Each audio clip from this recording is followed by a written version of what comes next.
What if the monster you feared most was only ever a mirror, showing you the darkest corners of yourself? From the misty mountains and ancient temple shadows of Japanese folklore, there comes a truth older than memory, that the line between demon and redeemed soul is not drawn in stone, but in choices, in suffering, in the slow and agonizing work of becoming something better than what you once were. The Oni are vast, terrible creatures, horned and ironclad, wielding clubs of shadow, roaring through the gates between the living world and the realm of the dead. And yet, even within Japanese tradition, whispers have always circled these fearsome beings like smoke around a lantern. Whispers that ask whether evil is ever truly permanent, whether a demon can weep, whether something monstrous can be forgiven. Tonight, that question will follow you gently into the dark. Welcome to the story of Oni. Now lie back, breathe slowly, and let the ancient world take over.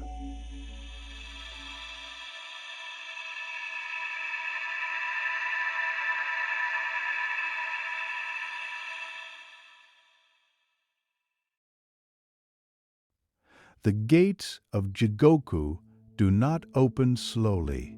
They swing wide with a single percussive crack that travels through the volcanic rock underfoot and rises through the souls of every waiting soul, felt before it is heard. Sulfur smoke pours outward across the dark gravel shore, carrying with it the mineral sharpness of deep earth heat and something older underneath, the faint sweetness of burnt cedar, drawn down from the world above. Pale figures tumble through the gap, gasping. Then, in the rolling smoke behind them, something vast and red shifts its weight. It exhales, and the gates shudder.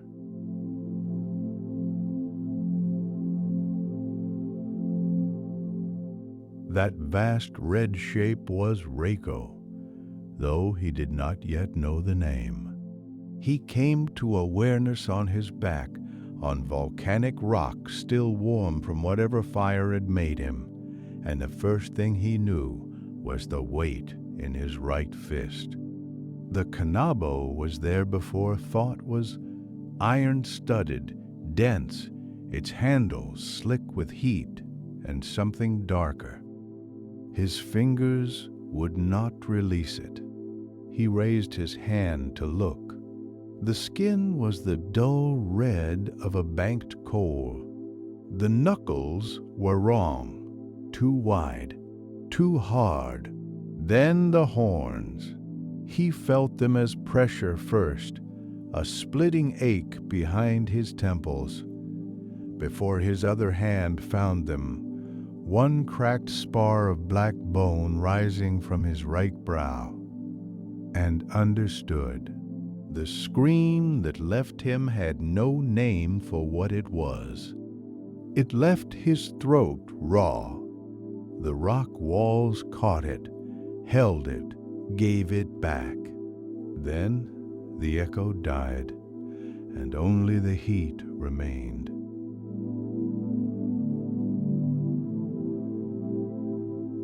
His gaze fell to his hands, not to the kanabo now, but to the hands themselves, palms upward in the dim orange light. The knuckles were ridged like cooled lava. Each finger ended in a curved black claw.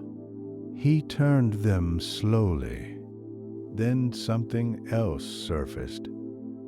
Rain on a dirt road, the smell of wet cedar and river clay. A small weight, no more than 12 pounds, pressed warm against his back, two thin arms locked around his neck. He had pulled his robe up over both their heads. The child's breath against his collar, the sound of her laughing at the rain. He had been the man carrying her. The memory did not linger. It withdrew the way breath withdraws from cold glass, leaving nothing but the surface behind. He looked again at the claws, at the dark grooves between them, and understood, not as grief, not yet, but as fact, that man was gone, and these hands were all that remained of him.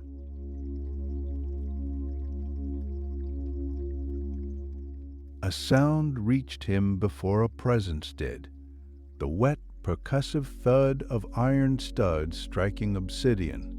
Once, deliberate the way a carpenter tests a beam before trusting it with weight.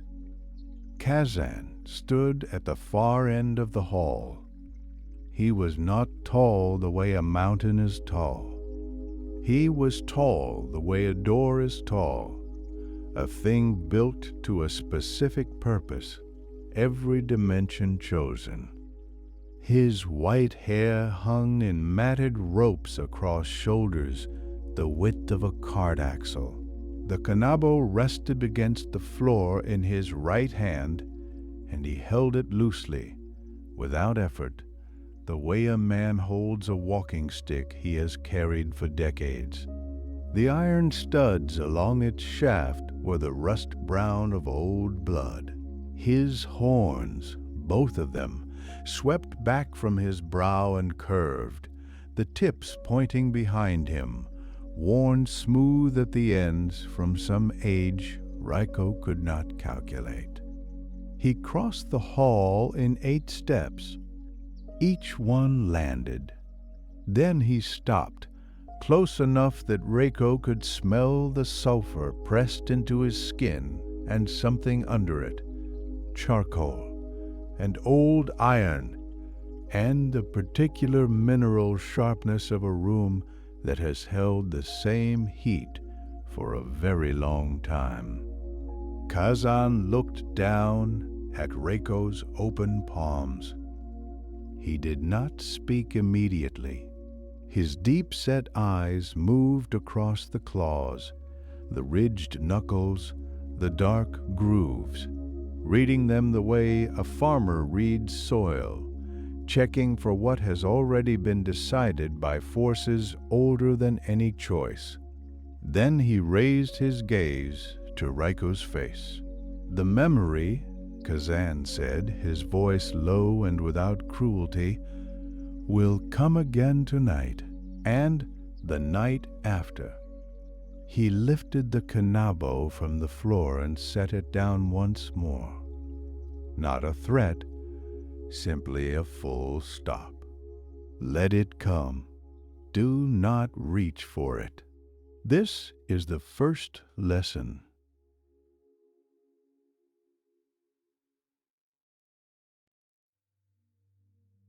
Kazan reached down without ceremony and took Reiko's right hand by the wrist. His grip was dry and very warm, the skin roughened to the texture of bark that has spent years against stone. He turned Reiko's palm upward, set the kanabo's handle across it, then folded each claw down around the wood, one by one, pressing until Raiko held the weight himself. The club was heavier than it looked. It pulled the shoulder down. The wicked, Kazan said, watching Reiko's arm adjust to the load, must be made to feel what they made others feel. No more, no less. He released Reiko's wrist. This is the first law. It is the only law that matters here. Raiko held the kanabo and felt the iron studs press ridges into his palm. He thought of the hands he remembered, smaller, softer, belonging to someone he was deciding not to name. He did not know if what Kazan described was justice. He was not certain Kazan knew either.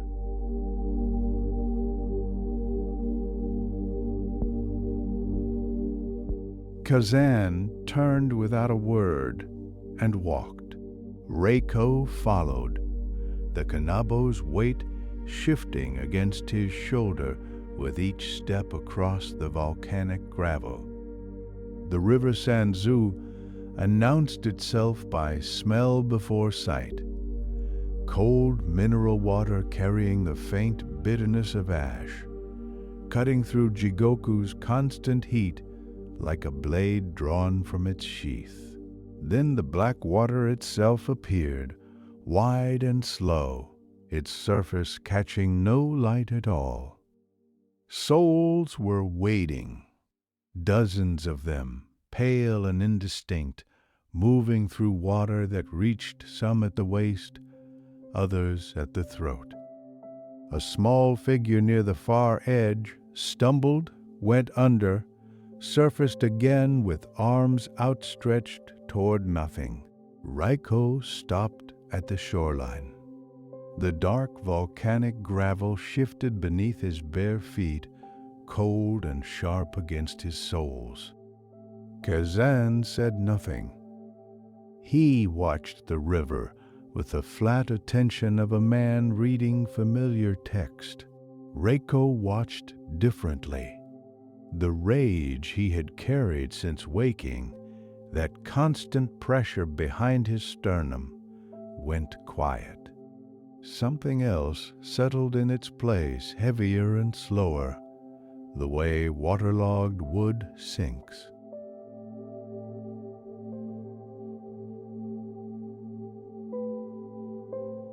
Across the water, they were already in formation. Raiko counted 12 on the far bank, red-skinned, blue-skinned, one the color of charcoal, standing in a loose crescent along the black gravel, their silhouettes broken by horns of every shape, paired, single, curling, straight as iron nails. The ember glow from below lit them from the gravel up, throwing their faces into deep shadow and making their clubs look molten at the studs. Kazan crossed first, wading in without ceremony, the river reaching only his chest. Raiko followed, and the black water hit him like a closed fist, not cold, not hot, but pressureless in a way that felt wrong, as though it transmitted no information at all. His feet found the far gravel and he pulled himself up, water running off his hemp robe in thin black rivulets. The formation opened a gap. He stepped into it. The Oni on his left was half again his height, blue-skinned, with a kanabo already resting across both shoulders. The Oni on his right did not look at him. Nobody spoke. Raiko gripped his own club with both hands and watched the first pale head break the surface of the river, mouth open, gasping, and waited.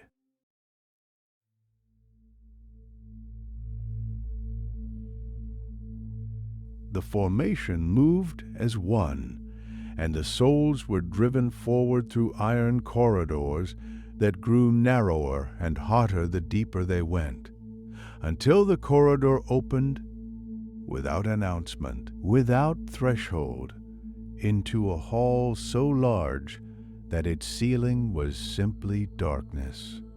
Emma O was already watching. He sat at the hall's far end on his black iron throne, upright, unmoving, the wooden tablet of judgment resting across his left forearm. His face was the gray-white of ash settled on cold stone. His eyes were open.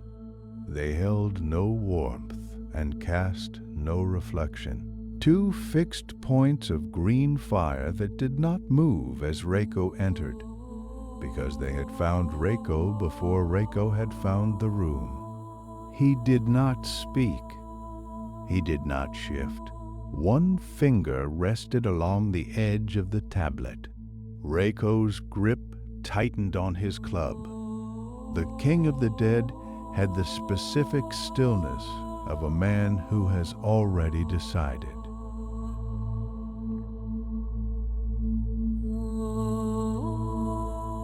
To Emmao's left stood the mirror. Raiko had not seen it when he entered. It was simply there now, the way a sound becomes impossible to unhear once noticed. Polished bronze, circular, mounted on its black iron stand, the surface barely reflecting the green torchlight, and instead showing something else entirely. A low-ceilinged room, a clay pot heaped with rice, and a man counting kernels with a fingernail, while outside his paper screen a child's coughing carried on past midnight. The image did not waver. Raiko's kanabo hung at his side. The iron studs had cooled since the river crossing, and their weight pulled the shaft down into his palm, not heavily, but with the specific persistence of something that expects to be used. He looked at the miser's bent shoulders, at the careful hands, at the untouched bowls stacked beside him, and the image did not ask him anything. It simply waited, the way a question waits when the answer is already in the room.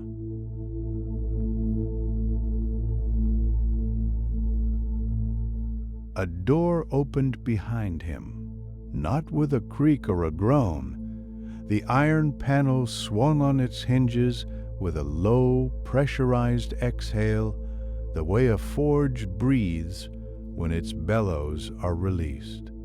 Orange torch smoke rolled in first, curling at knee-height across the volcanic stone floor. Then Shoki stepped through it. He was not an Oni. Raiko understood this before he had words for why. Something in the set of the shoulders, the deliberate placement of each foot, the way the long iron-tipped spear was held not as a weapon ready to strike, but as a plumb line, vertical and still. The red ceremonial robe fell to the floor without a wrinkle. The wide sleeves did not stir. Beneath the iron helmet, the black beard was dense and perfectly kempt, and above it, two dark eyes moved across Raiko with the unhurried efficiency of a man reading a ledger, not unkindly, not warmly, simply accurately.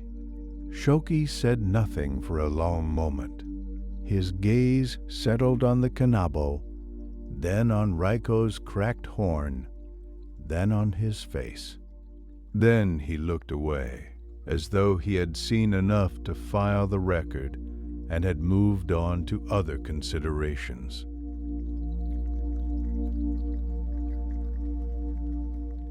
Shoki's departure came the same way his arrival had, purposeful, unhurried, the iron door exhaling shut behind him. Kazan did not watch him go. His eyes were already on Raiko. "Come," he said. The punishment fields were wide enough that their far edge disappeared into white-gray smoke. The ring fires burned low at the perimeter, chest height, and the heat they threw was dry and constant against Raiko's face and forearms. Between those fires and where Raiko stood, a figure knelt in the volcanic ash. A man or what had been a man, robes still showing the rich indigo of a provincial lord, though the fabric was scorched at the hem. Kazan pressed the kanabo into Raiko's hands and stepped back. "The soul before you burned 17 homes," Kazan said, "with families inside them. For sport. Strike." Raiko raised the club, his shoulders pulled with the weight of it. He brought it down. The sound was a wet, flat crack. Not loud, which made it worse. The cry that followed was not loud either. It moved through Raiko's chest the way cold water moves through a crack in stone, finding every hollow, filling it.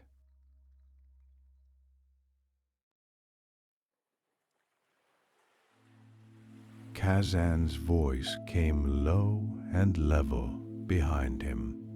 Again, Raiko's hands did not move.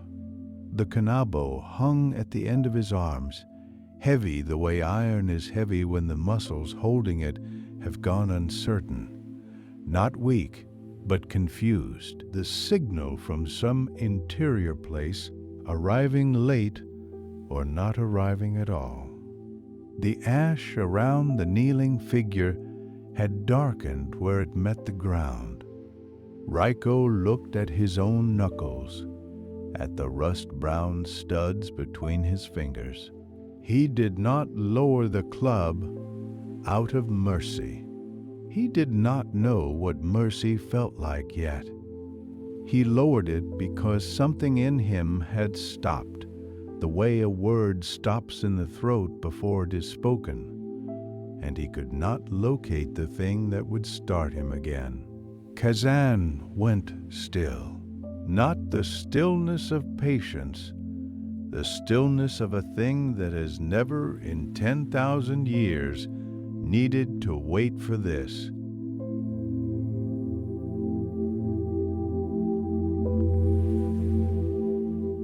Kazan moved first, not toward the punishment fields, but away from them, one hand closing around Raiko's forearm and steering him into the narrow corridor of obsidian that ran alongside.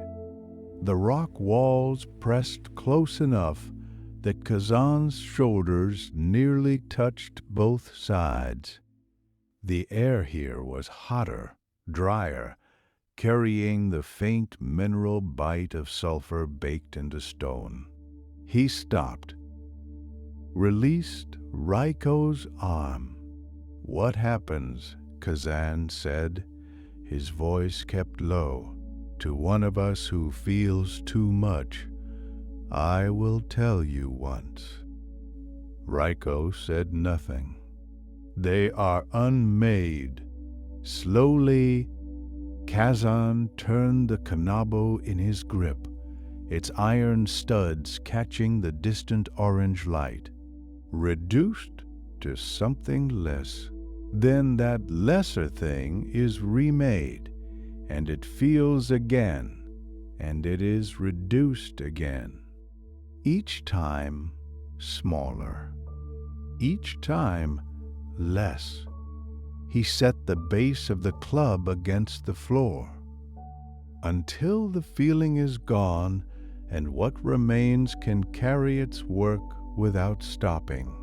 Raiko felt the heat of the obsidian through the soles of his bare feet. "I am not warning you away from punishment," Kazan said. "I am telling you the system is kind. It does not leave you to suffer yourself apart. It corrects." He looked at Raiko steadily, without cruelty, without comfort. "That is what I was told, and I have seen it be true."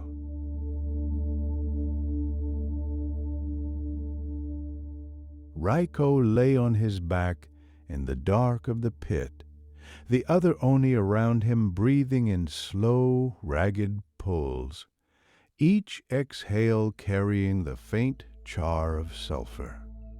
The rock ceiling glowed red in thin branching veins, like something that had cracked and not quite healed. He watched those veins for a long time. The canabo rested across his chest.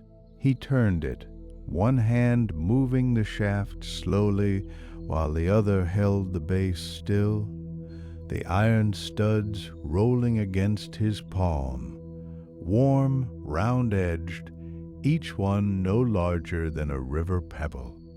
He turned it again. Kazan had told him the system was kind. Raiko turned the club once more, feeling the slight drag of each stud across the ridge of his palm. He did not decide to leave. He did not weigh it, or name it, or frame it as a choice at all. He simply became aware somewhere between one slow breath and the next that when morning came, if morning ever came, he would not be here to meet it.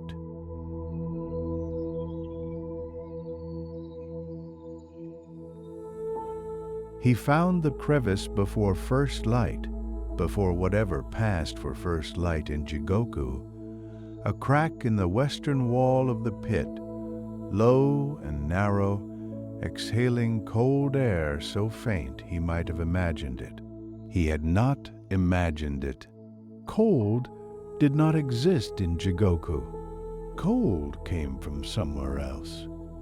Raiko wedged his right shoulder in first, twisting so the horn on his temple scraped a long, pale groove in the obsidian. The rock groaned. He pushed anyway, forcing his chest through the gap, and the passage pressed back with the whole dumb weight of the mountain above it. Not pain exactly, but a compression he felt in each rib, separately, one after another, like fingers counting. Stone dust sifted into his eyes and onto his tongue. It tasted of iron and old ash. He climbed. The shaft angled upward at places where his legs found no purchase, and he moved by pressing his palms flat against both walls and walking them upward, his spine arched. Heat building in his forearms with each push. The glow from below faded. Above him, where the crack narrowed and turned, something gathered. Not orange, not red. A gray-white suggestion of light, cold and still. He did not know if it was moonlight. He climbed toward it regardless.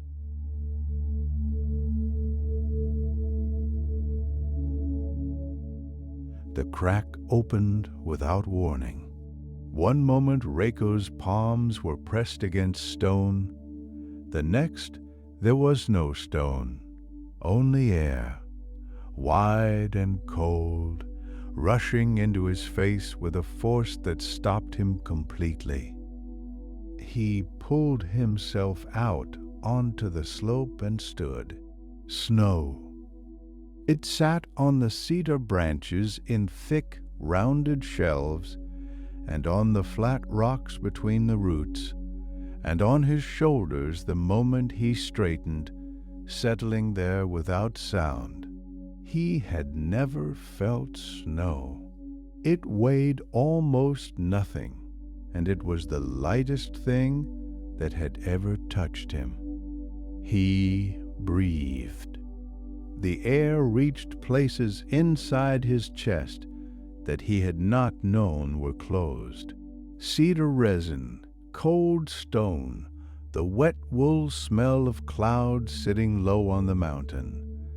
Three distinct things, arriving in that order. His single horn still radiating the heat of the climb, contracted in the cold, With a low, private click, he felt more than heard. He did not move.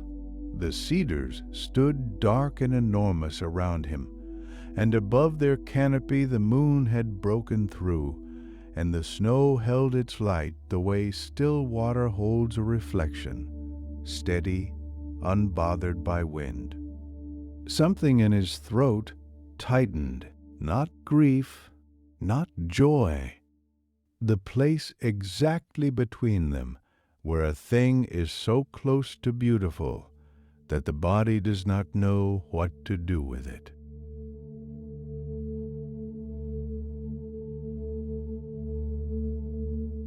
Then he looked down. Below the tree line, far below, the valley held light. A dozen small fires, the yellow-orange of oil lamps behind paper screens, the redder pulse of hearth smoke rising from thatched rooftops, clustered close together the way animals cluster in cold weather. He could not hear them from the ridge, but he could see, in one lit window, a shadow moving across the screen. A person, moving slowly, unhurried, the way people move when they believe themselves safe. The hunger arrived before he named it. A tightening low in the chest, not violent, warmer than that, almost tender. Just closeness, he told himself. Just the sight of a hearth through a wall. His hands tightened around the canabo. The iron studs bit into his palms, and he did not loosen his grip. One foot lifted from the snow and came down 6 inches lower on the slope, crunching into the crust. He stopped. His horn still held the faintest heat of the climb. The cold pressed against it from all sides.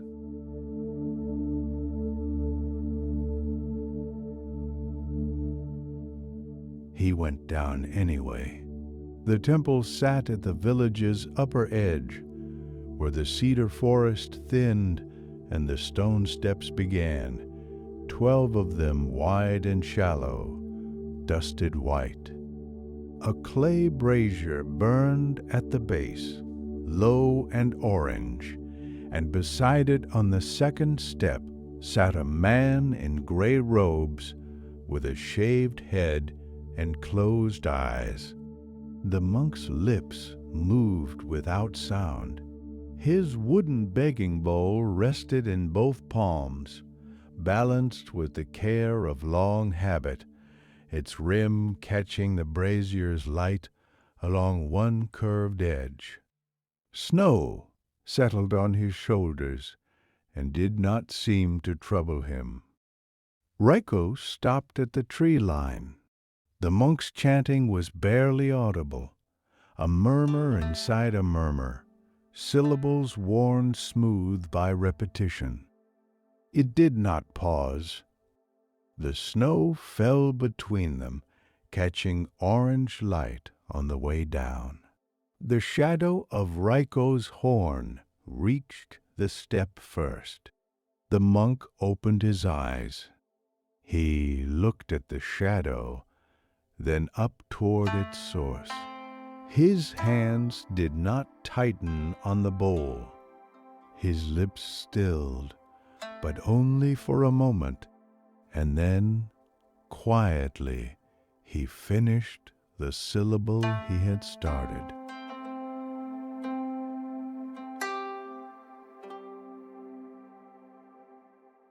He said, "You look very cold. Have you come far?" The words arrived the way the snow arrived, without hurry, without alarm. Ryokan's voice was thin with age, but entirely steady, and his hands did not shift their hold on the bowl by so much as a finger's width. Raiko had no answer. He had crossed a volcanic crevice, climbed through heat and ash, walked 3 hours down a frozen mountain slope with the club across his shoulders, and not once had he imagined being asked something so ordinary. The question sat in his chest like a stone dropped into still water, sending out rings he could not stop. His knees bent. He sat down on the 4th step, not choosing it, not planning it, the cold stone pressing up through his ragged robe at the backs of his thighs. The kanabo rested across his lap. He looked at the monk. The monk looked back at him, patient and unhurried, snow settling on both of them equally, the brazier burning between.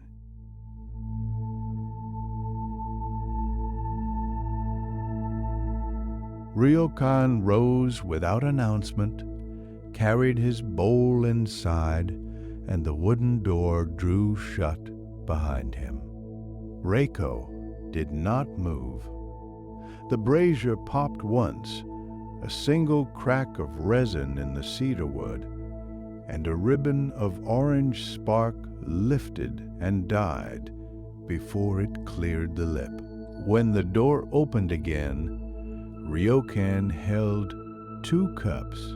One was ceramic, small, steaming at the rim. The other was a wide stone bowl, gray-sided and flat-bottomed, filled to within a finger's width of the top. He set the ceramic cup on the step beside his own knee. He set the stone bowl on the step beside Raiko's knee. He sat back down. He lifted his own cup and warmed his palms around it and said nothing at all. The stone bowl held its heat. Raiko could feel the warmth rising from it against the backs of his knuckles without yet touching it. A thin column of steam threading upward and fraying in the cold air. He looked at it for a long time. Then he picked it up. Both hands. The stone was rough at the rim and smooth at the base, and the weight of it settled into his palms like something he had forgotten the name of.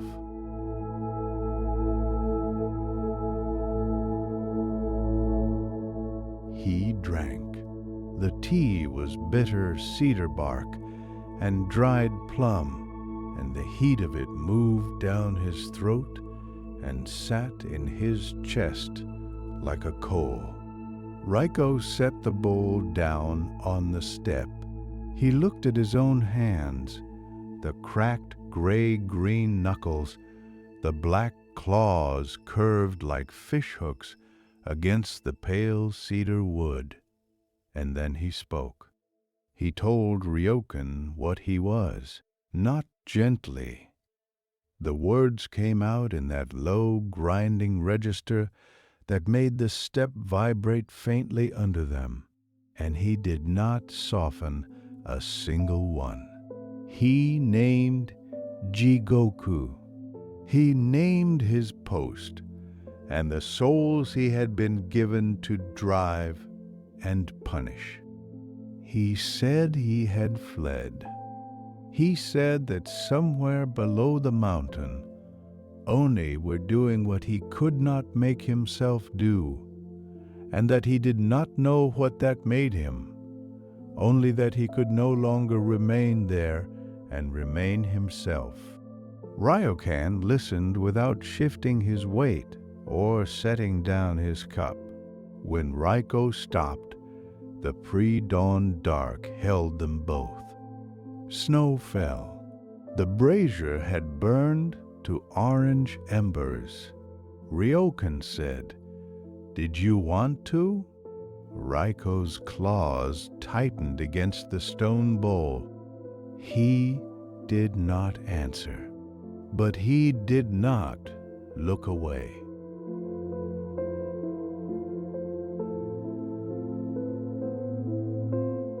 The question sat in him for 3 breaths. Then something gave. Raiko stood. The kanabo was already in his hand before he knew he had reached for it.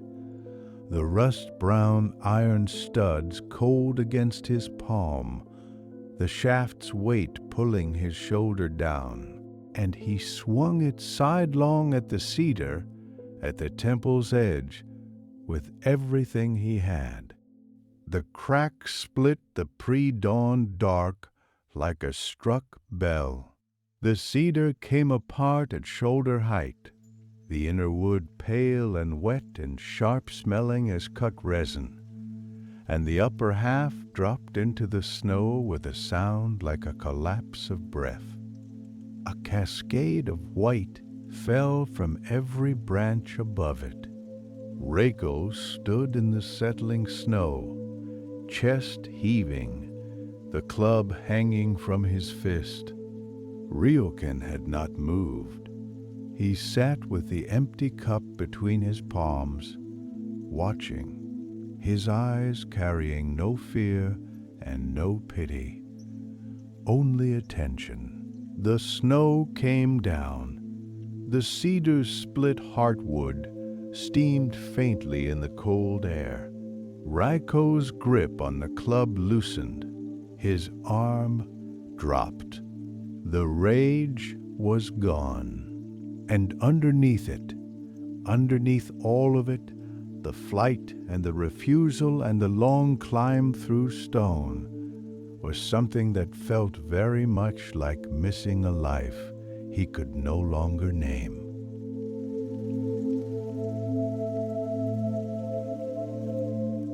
Ryokan set the empty cup down on the stone beside him. It made almost no sound. "Grief," he said, "wears many faces. Yours is one I have seen before, though not often on a face such as yours." Raiko did not answer. The kanabo hung from his fist, its rust-brown studs filmed with cedar dust and melting snow. "The lords of Jigoku understand punishment," Ryokan continued, his voice unhurried. "They have studied it for a very long time, but compassion—" He paused, not for effect, but seeming to find the word the way one finds a smooth stone underfoot in darkness. Compassion was here before any of them took their thrones. Raiko's knees found the snow. He did not decide to kneel. His legs simply gave what they owed. The club's iron weight pulled his wrist down until the shaft rested across his thighs. Both hands stayed locked around it. His knuckles, dark gray-green against the rust-brown iron, would not open. Then he wept, not loudly. A rough, tearing sound that came once, then kept coming, the way a wound opens further under pressure. The first tears dropped onto the iron shaft and vanished into the pocked rust. Ryokan did not move toward him. He did not speak again. He simply remained where he was, hands resting open on his knees, while the pale light at the horizon grew by the width of a finger.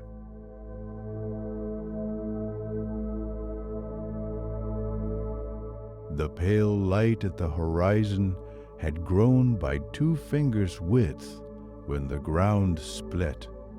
No tremor warned it. The snow simply opened, a black seam a hand's breadth wide running through the stone beneath Raiko's knees, and the smell hit before the sight did. Raw sulfur and scorched iron, the particular reek of Jigoku's breath forced up through cold mountain rock.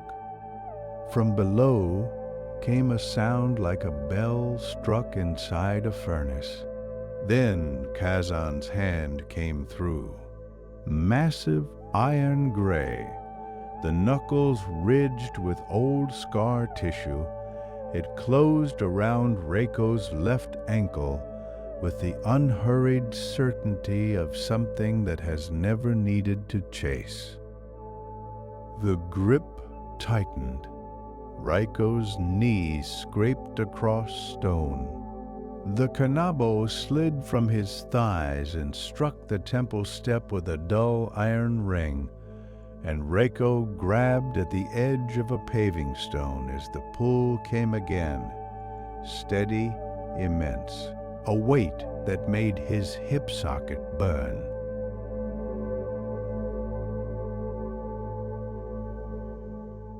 Ryokan was already moving. He dropped to his knees at the seam's edge, snow soaking through gray linen to bare skin, and pressed something into Raiko's right hand. A scroll, rice paper wrapped in a strip of undyed cotton cloth, tied with red cord, still warm from being kept inside his robe through the night. The weight of it was almost nothing. A rolled breath. "Give this to the king of the dead," Ryokan said. His voice did not shake. "I wrote down what I saw here. What you chose. He should know it from a living mouth. But this will do." The pull came again. Raiko's fingers tore from the paving stone. He closed his claws around the scroll and did not let go.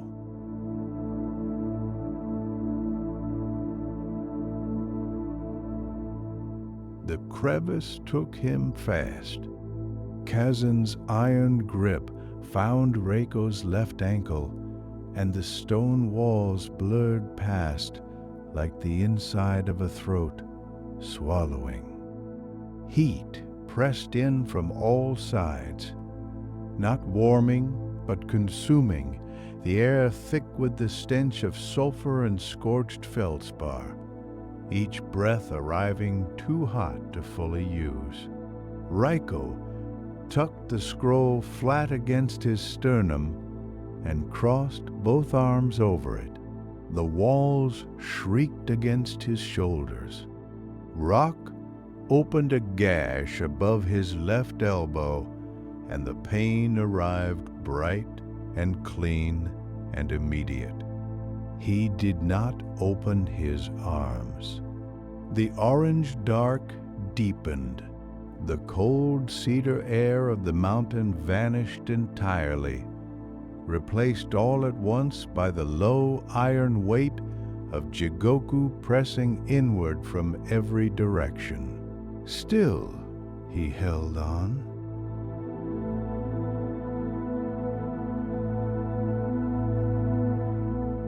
Then the crevice spat them out.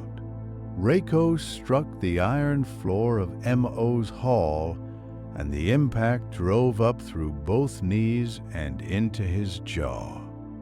The scroll stayed pressed to his sternum. Around him, the room was already full. Hundreds of Oni packed shoulder to shoulder, horn to horn, the air thick with the smell of scorched iron and old blood, and something sharper underneath. The vinegar bite of their collective heat. Green torch fire ran the length of every wall bracket, casting upward shadows that made the packed horns above look like a forest moving in a gale. They were every color Raiko had seen, and colors he had not. They did not cheer. They did not speak. The combined weight of their attention pressed down on his shoulders like a hand. Kazan stepped past him without looking back and took his place along the wall. At the far end of the hall, on his iron throne, Emma-O sat absolutely still, the wooden tablet flat across both palms.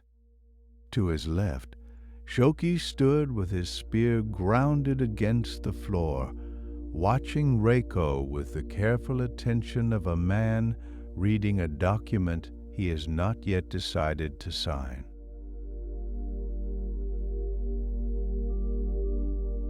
Emma-O stood, not quickly. There was nothing quick about it.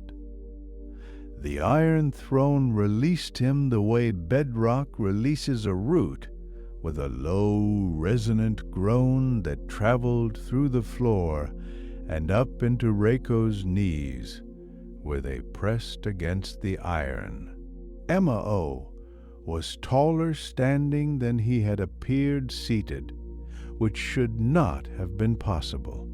The wooden tablet remained across both palms. He spoke. The words arrived before the sound did, or that was how it felt, each syllable seeming to already exist in the chest before the air carried it there. Abandonment of post. A pause. The condensation that beaded on the iron walls above the green torch brackets ran in thin rivulets down toward the floor.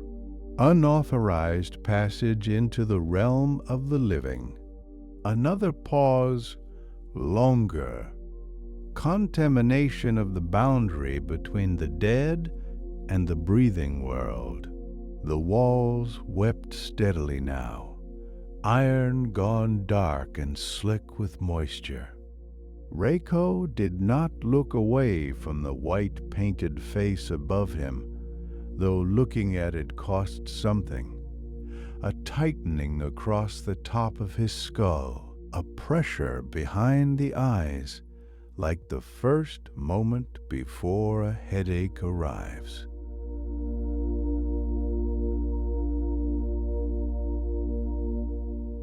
Then Emma-O stopped. He did not look down at the tablet. He did not look at Shoki, or at the packed mass of Oni filling every span of the hall behind Raiko. His gaze moved to the mirror at his left, held there for 3 full seconds, long enough for the mirror's surface to shift, showing shapes Raiko could not read from this distance, and then returned. The green eyes settled on Raiko. Anger would have been simpler.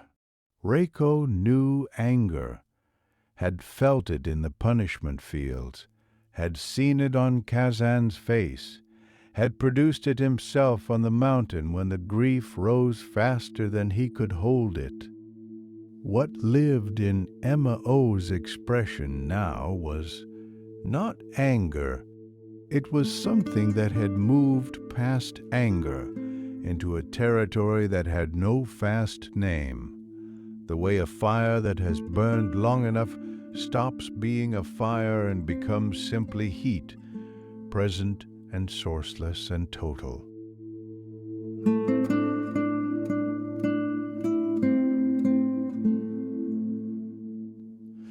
Kazan stepped forward. The sound of his Kanabo's iron studs against the floor arrived first.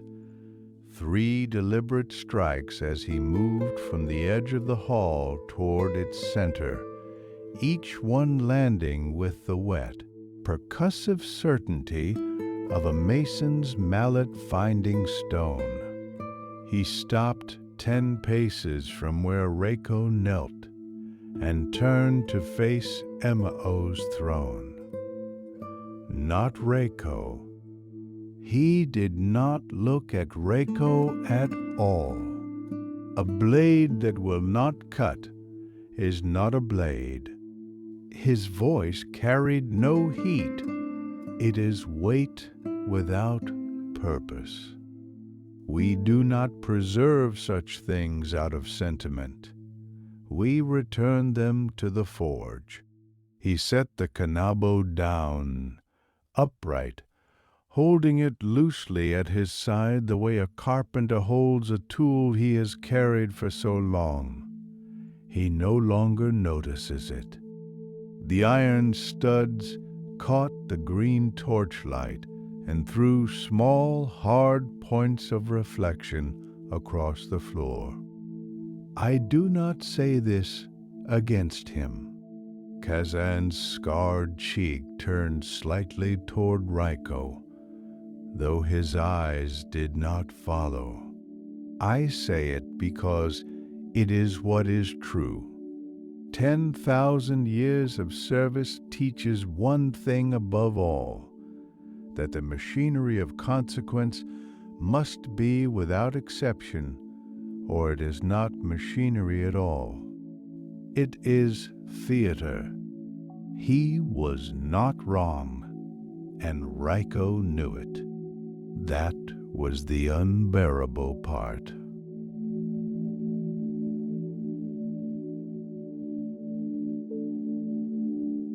Shoki moved before the silence had fully closed around Kazan's words.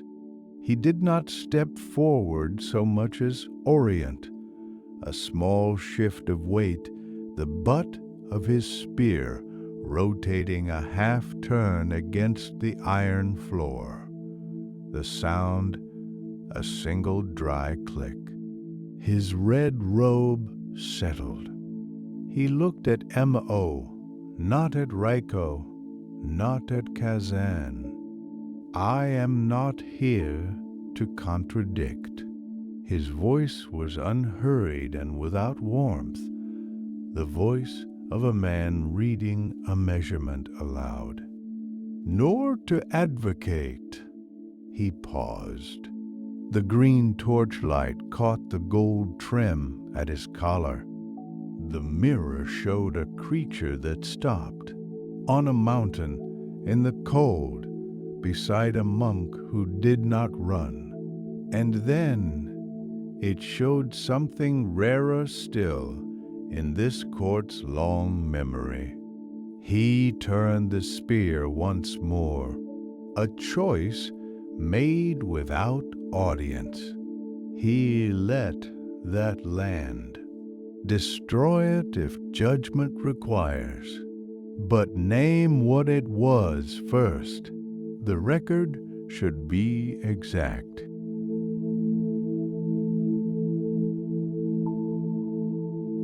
Mo said nothing.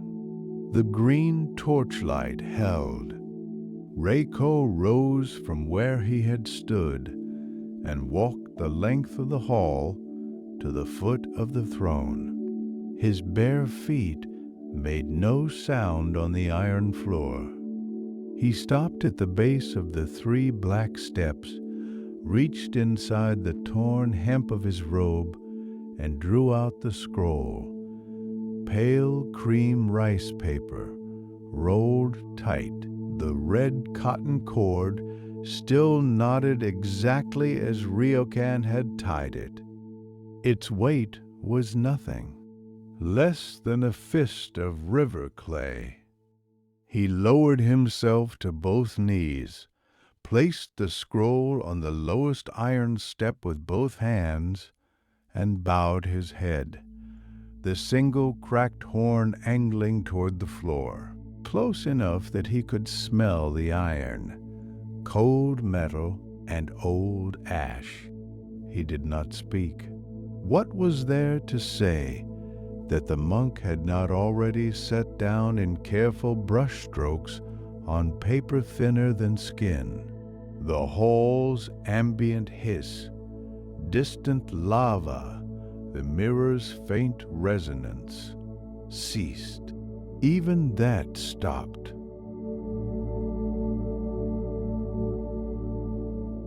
Emma reached down. His left hand, the one that had held the tablet of judgment through 10,000 years of verdicts, closed around the scroll on the iron step and lifted it. The red cotton cord came loose with a single pull. He unrolled it across his knees, both palms flattening the rice paper against the black iron of the armrests, and read. The court did not breathe. Kazan's knuckles, still wrapped around the kanabo, did not shift. Shoki's spear did not move against the floor. The green torches along the iron walls burned without guttering, their light steady as poured metal. The mirror behind the throne reflected nothing new. Emma-O read to the end. His face did not soften. No warmth entered the white paint, no loosening reached the black brow markings. But something moved beneath the surface. Not emotion exactly, more the way the grain of very old wood darkens when oil finally reaches it. A depth that had not been visible before now was. He did not look up immediately. His thumbs pressed the edges of the rice paper flat, holding the last line open.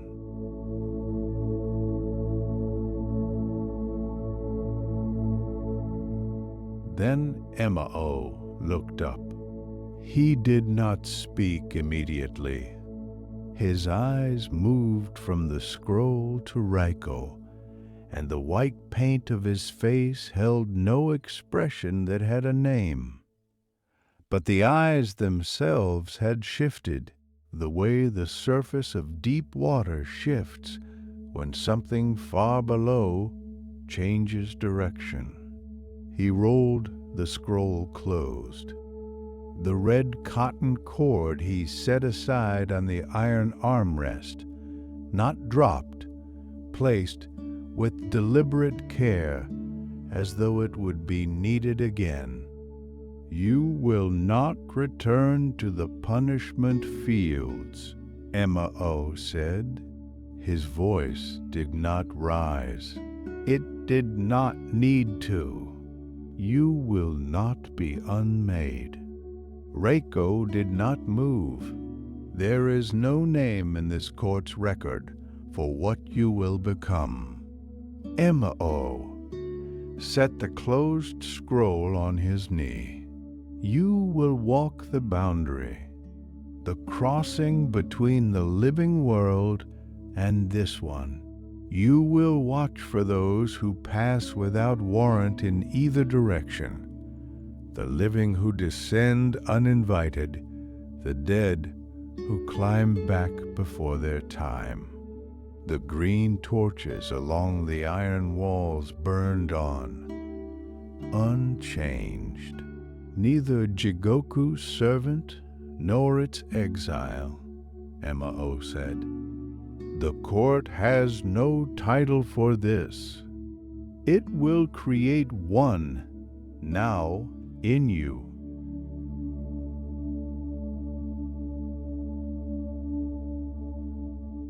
The crowd of Oni had not moved. They ringed the open floor in a mass of horn and iron, and not one of them made a sound. Kazan stood at the edge of that ring. His kanabo hung at his side, one thick fist around the shaft, the iron studs catching green torchlight. He was looking at Raiko the way an old forge worker looks at a blade that has come out of the fire in a shape he did not hammer it into. Not displeased, not pleased, simply reckoning. Then Kazan bowed. not the swift, perfunctory drop of a head. He bent at the waist, slowly, the great bulk of him tilting forward like a cedar in high wind, held at the lowest point for a full breath, then rising again. The Kanabo never left his hand. He did not speak after. He did not need to. Raiko felt the weight of it move through his chest. Not warm, not cold, but particular. The way a sound heard once becomes the only sound you can name afterward. Kazan had spent 10,000 years certain of what an Oni was. The bow was not agreement. It was not forgiveness. It was the harder thing, the acknowledgement that he had been wrong.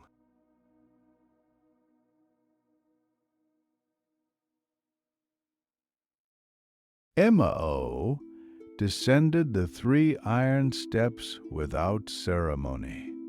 He crossed the floor and stopped before Raiko, and then he raised both hands and set them against the base of Reiko's horns, the cracked one on the right, the intact one on the left, palms flat against the dark bone, fingers curling around each with a grip that was neither gentle nor hard, but exact, the way a craftsman holds a piece of work he is about to alter irrevocably.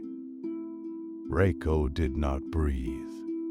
The gold came from the contact itself. No light thrown, no sound made, simply a thin line of it spreading at the base of each horn where Emao's thumbs pressed, tracing the boundary between horn and skull, settling there, not softening the bone, not removing the weight.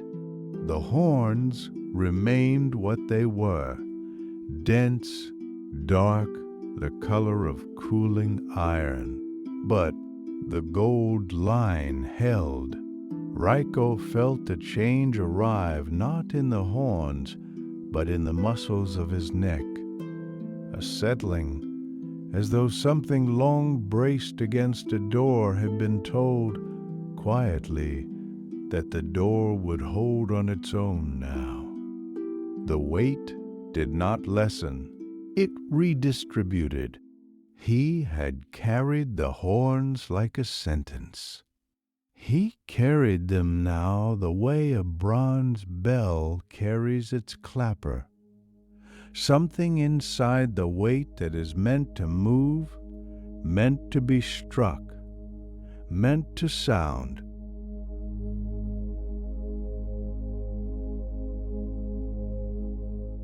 He found the crevice again 3 days later, or what passed for days, in Jigoku, 3 long intervals of dimming and stillness between the work. The crack was exactly where he had left it, narrow and dark, exhaling its cold draft against the heat rising from below. Raiko stopped at the threshold and did not climb. The cold air pressed down from above, cedar-scented, carrying the faint mineral sharpness of snowmelt on volcanic rock. From below, the familiar warmth of Jigoku pushed upward, sulfur and iron and that particular dry heat that had no season. Both currents met at the place where he stood, and neither one won. He tilted his head back. The gold lines at the base of his horns caught the orange glow rising from the depths on the right side, and the pale pre-dawn gray filtering down from above on the left. 2 lights, one horn each. Raiko stayed there, breathing both airs at once, not deciding, not waiting, simply present in the only place in all the worlds where the living and the dead shared the same cold crack of stone, and where, for the first time, he was precisely what the place required.